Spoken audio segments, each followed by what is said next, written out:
As difficult as it was for me, I have come to an inescapable and profoundly disturbing conclusion. I believe that an elite group of people and the corporations they run have gained control over not just our energy, food supply, education, and health care, but over virtually every aspect of our lives. And they do it by controlling the world of finance, not by creating more value, but by actually controlling the source of money. When I followed the money, I found that it took me up the levels of a pyramid. Here we are at the bottom level going about our daily lives.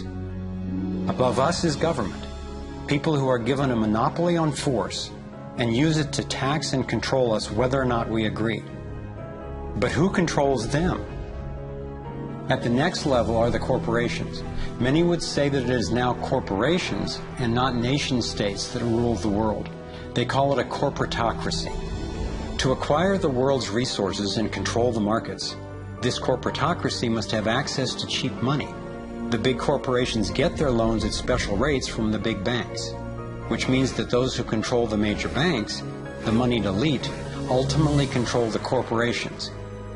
As I've followed the money, I've learned that almost everything I once believed about money is simply not true. It's interesting how few questions we actually ask about very everyday things, like when we go into a bank and we ask for a loan of, say, $50,000, £50,000, what actually happens? You see, most people live their lives based on a kind of vague image of what happens. What actually happens is you ask for £50,000, they type into your account £50,000. That's all they do.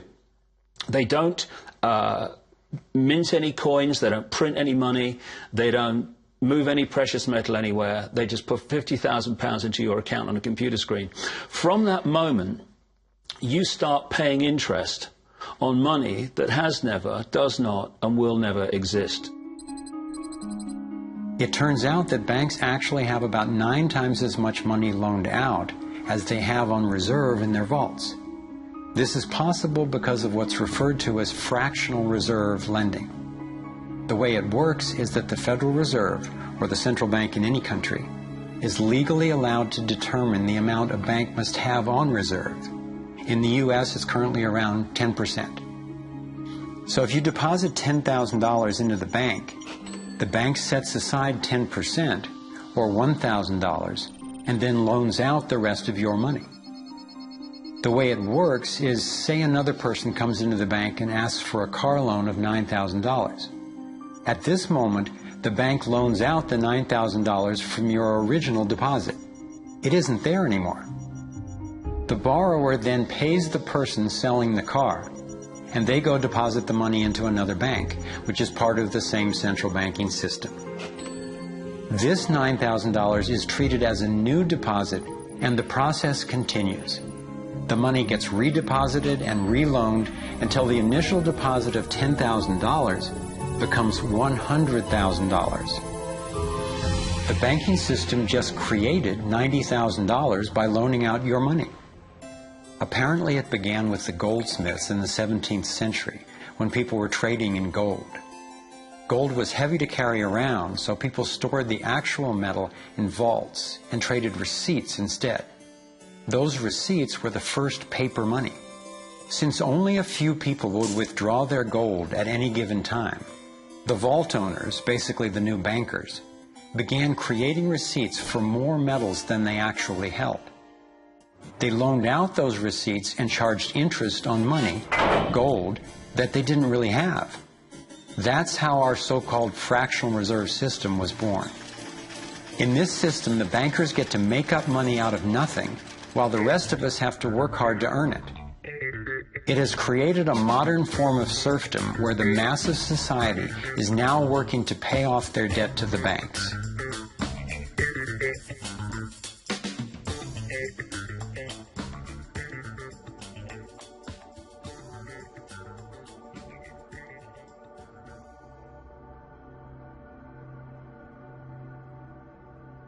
Under this fractional reserve scheme, we inevitably become debt slaves to a ruling class of financial elite, not because they are better or smarter than anyone else, but because they have rigged the system to benefit themselves at the expense of most people on the planet. Catherine Austin Fitts is an expert on this issue. She was an Assistant Secretary of Housing and Urban Development under President George Bush Sr., and then an advisor to the Clinton administration.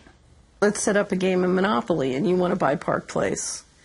What I can continually do is just print money, give myself more money, lower the value of your money by printing more. No matter how hardworking you are or how successful you are, I can always end up buying you for free. So how come if you or I make up money, it's called counterfeiting, but if the banks do it, it's increasing the money supply? How did the banks get this power? This is Jekyll Island, where in 1910, representatives from the Rockefellers, Rothschilds, Morgans, and other private bankers gathered secretly to draft the legislation that would create the Federal Reserve. Ed Griffin literally wrote the book on what happened at Jekyll Island. Central banks are banking cartels which have gone into partnership with the respective governments in the countries where they operate. And they've been given monopolistic power over the creation of the nation's money supply. That's what the politicians handed to them as a gift, you might say, for the partnership. Now, in return, what do the bankers do for the politicians? They promise to create money out of nothing, now that they've got this legal power to do it, anytime the government needs it. And since 2008, we've witnessed the greatest fake money printing run in recorded history. This financial sleight of hand disguises the costs, hides who's to blame, and leaves us as debt slaves working to pay off the bill. I found it revealing that in the same year the Federal Reserve was founded, 1913, the Internal Revenue Service was also established.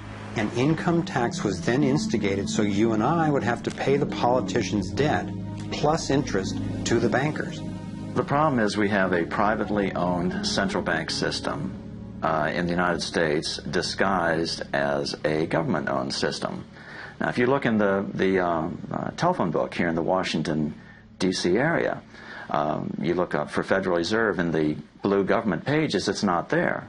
It's in the white pages right next to Federal Express.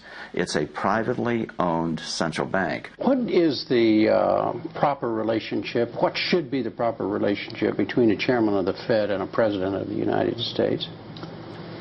Well, first of all, the Federal Reserve is an independent agency, and that means basically that there is no other agency of government which can overrule actions that we take.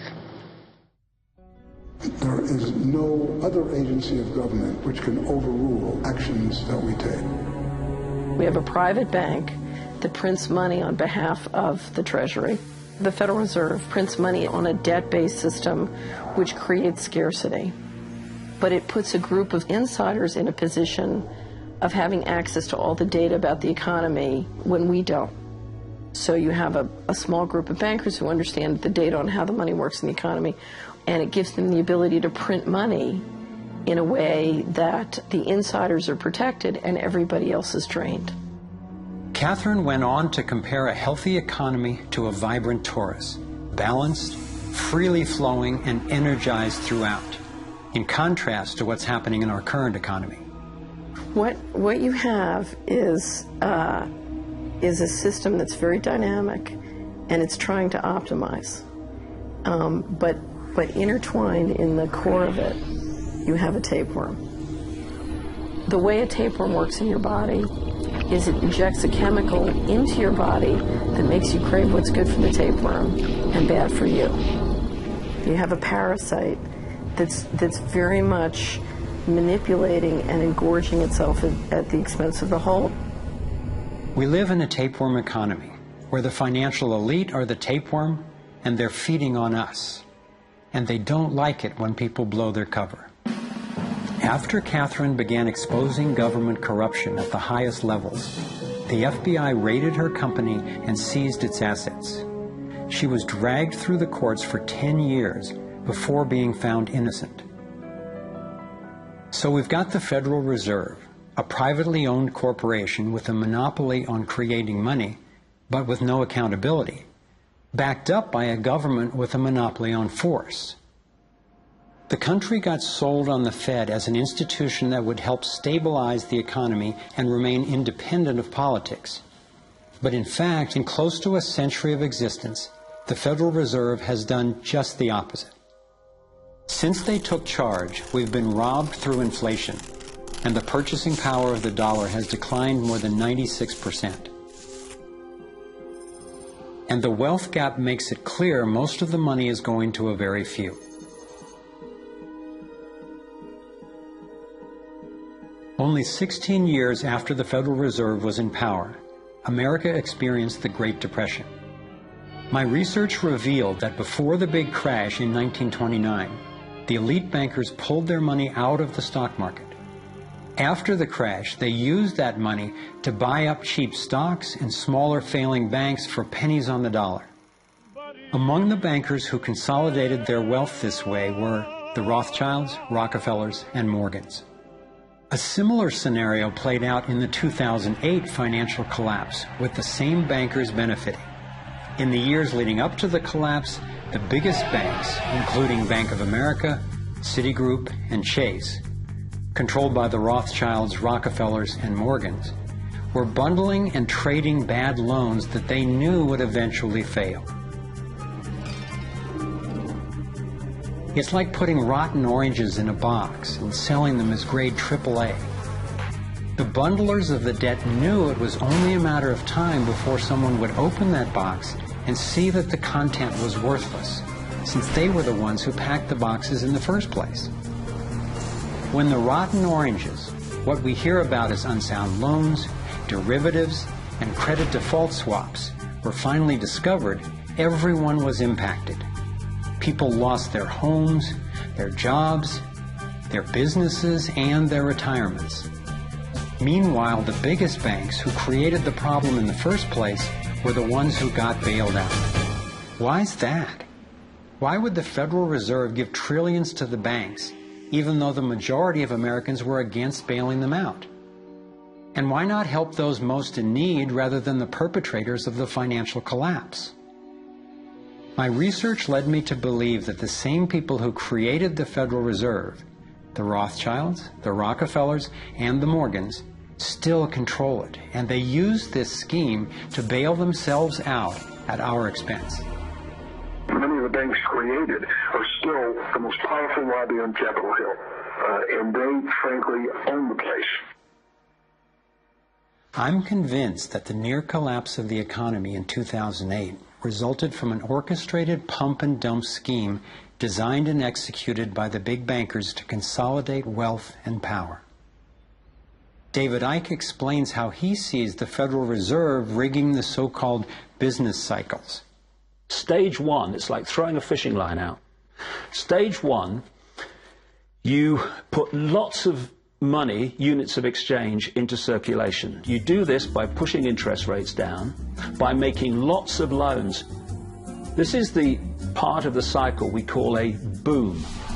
Because there's lots of units of exchange in circulation, there's lots of money changing hands. That generates lots of economic activity.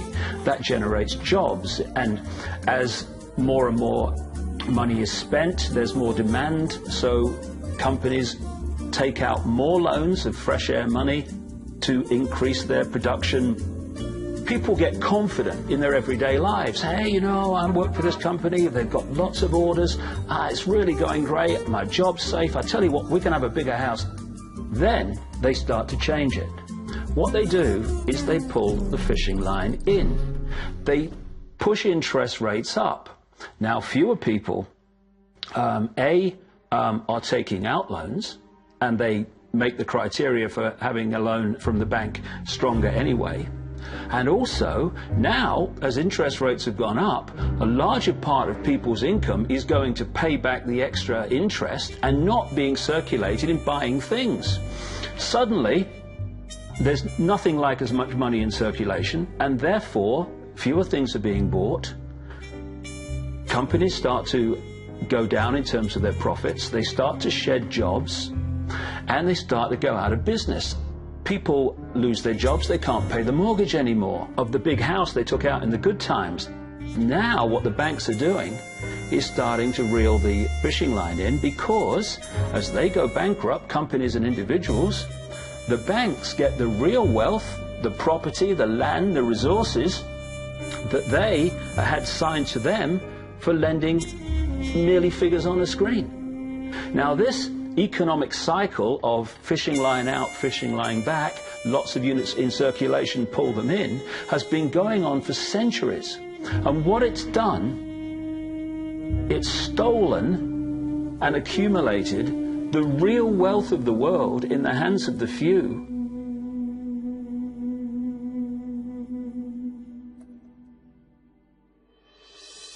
At the international level, central bankers use the World Bank and the International Monetary Fund to make more money while exploiting the resources of countries they lend to, bankrupting them in the process. The central bank of central banks is the Rothschild-created Bank for International Settlements. The elite are positioning themselves to control access to virtually everything we need to survive.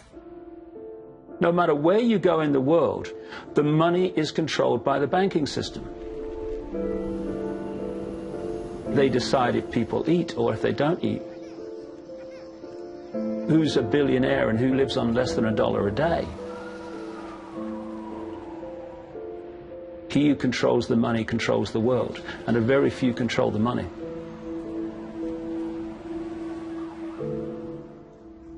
At this point, my view of the world had been turned upside down. I was struggling with the realization that the failure and suffering of so many is actually success and fulfillment for a few. The elite central bankers who fooled the world into letting them create money. They already have vast fortunes, so what is their end game? What is their ultimate agenda?